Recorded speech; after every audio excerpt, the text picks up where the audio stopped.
हरे कृष्णा। आप सभी का आज का दिन शुभ हो, मंगलमय हो और भगवान श्री कृष्ण की आप सभी की मनोकामनाएं पूर्ण करें। आज सुनिए ज्येष्ठ मास का महात्म्य का अध्याय 5वां।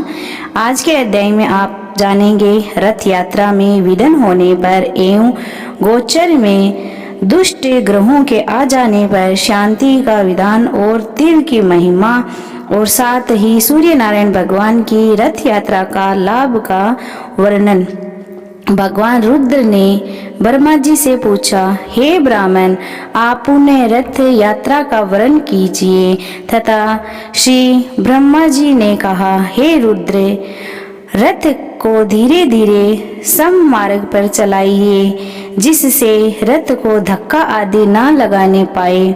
मार्ग की शुद्धि के लिए प्रतिहार और दंड नायक उस मार्ग के जाइए।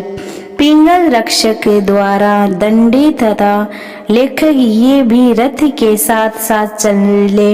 इतनी सतर्कता और कुशलता के साथ रथ को ले जाइए कि रथ को कोई भी अंग भंग ना हो।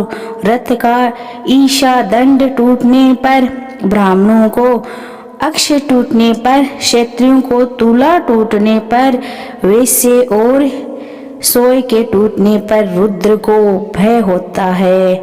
युग के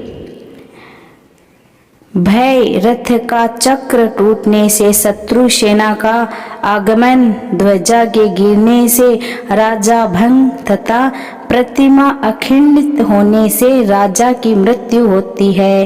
क्षेत्र के टूटने पर युवराज की मृत्यु होती है। इसमें से किसी भी प्रकार का उत्पाद होने पर उसकी शांति अवश्य करानी चाहिए तथा ब्राह्मण को भोजन और दान देना चाहिए एवं विधि पूर्वक ग्रह शांति करानी चाहिए। रथ के ईशान कोण में देवी अथवा कुंड बनाकर घी और समधा से देवताओं तथा ग्रहों की प्रशंसा के लिए हवन कराना चाहिए। इन मंत्रों से आहुति भी देनी चाहिए। मंत्र है होम ओम अग्नि स्वाहा, ओम सौम्य स्वाहा, ओम प्रजापते स्वाहा आदि। इसके बाद शांति एवं कल्याण के लिए प्रार्थना करनी चाहिए। अपने जन्म राशि से दुष्ट स्थान में स्थिर ग्रहों की प्रसन्नता तथा शांति के लिए ग्रह विधान से हवन कराना चाहिए। ये संध्याएं प्रदेश मात्र लंबी होनी चाहिए। सूर्य के लिए अक्त की, चंद्रमा के लिए पला की, मंगल के लिए खद्र की, बंध के लिए अमारक की, बृहस्पति के लिए पीपल की, शुक्र के लिए गलर की, शनि के लिए शमी की, राहु के लिए दुर्वा की और केतु के लिए कुशा की समिधि ही हवन के लिए प्रयोग करना चाहिए। उत्तम गो, शंख, लाल बेल, स्वर्ग वस्त्र, युगल, श्वेत, अश्वेत, काली गो, लोहे पात्र और छांग, ये क्रमशः 9 ग्रहों की दक्षिणा है। गुड़ और भात भी, घी मिश्रित खीर, अवधि से यान, शिरा, दही, भात, घी, तिल और उड़द के बने पकवान, गुद वाले फल, चित्र वर्ण का भात एवं कुंजी, यह क्रमशः 9 ग्रहों के भोजन हैं। जैसे शरीर में कवच पहन लेने से बाण नहीं लगते, वैसे ही ग्रहों की शांति करने से किसी प्रकार का उत्पाद नहीं होता। अहिक जितेंद्रिय नियम से स्थिर और न्याय से धन करने वाले पुरुषों पर ग्रहों का सदा अनुग्रह बना रहता है। यश, धन, संतान की प्राप्ति के लिए, अनावृद्धि होने पर आरोग्य प्राप्ति के लिए तथा सभी उपद्रव की शांति के लिए ग्रहों की सदा पूजा करनी चाहिए। संतान से रहित, दुष्ट संतान वाली, मृत वत्सव मात्र कन्या संतान वाली स्त्री संतान दोष की निवृत्ति के लिए जिसका राज्य नष्ट हो गया हो, वह राज्य के लिए रोगी पुरुष रोग की शांति के लिए अवश्य ग्रहों की शांति करे। ऐसा मनुष्यों ने कहा है। ग्रहों की प्रतिमा ताम्र, स्फटिक, रक्त, चंदन, स्वर्ण, चांदी, लोहे और सीसा आदि की बनवाकर अथवा इन्हीं की चित्र का निर्माण करके जिस ग्रह का जो वर्ण हो उसी रंग की वस्त्र और पुष्प उन्हें समर्पित करें। गूगल का धूप सभी को अर्पित करना चाहिए। आ कृष्ण इ वाम देवाय इत्यादि नवग्रहों के अलग अलग मंत्रों से एक एक ग्रह के नाम ले। समिंधा, घी, शहद और दही की 128 आहुतियां दे तथा ब्राह्मणों को भोजन करावें। उन्हें यथाशक्ति दक्षिणा भी दे। जो ग्रह जिसके गोचर अथवा कुंडली के दुष्ट स्थान पर स्थित हो उस ग्रह की यत्न पूर्वक पूजा करनी चाहिए। महादेव, मैंने इन ग्रहों को ऐसे वर दिया है कि लोगों द्वारा आप सब पूजित होंगे। राजाओं का उत्पान और पतन तथा मनुष्यों का उद्देश्य और संपत्ति का नाश ग्रहों के अधीन है। इसीलिए ग्रह शांति अवश्य ही करानी चाहिए। ग्रह गाय, राजा, गुरुजन तथा ब्राह्मण पूजन करने वाले व्यक्ति को सब प्रकार का सुख प्रदान करते हैं।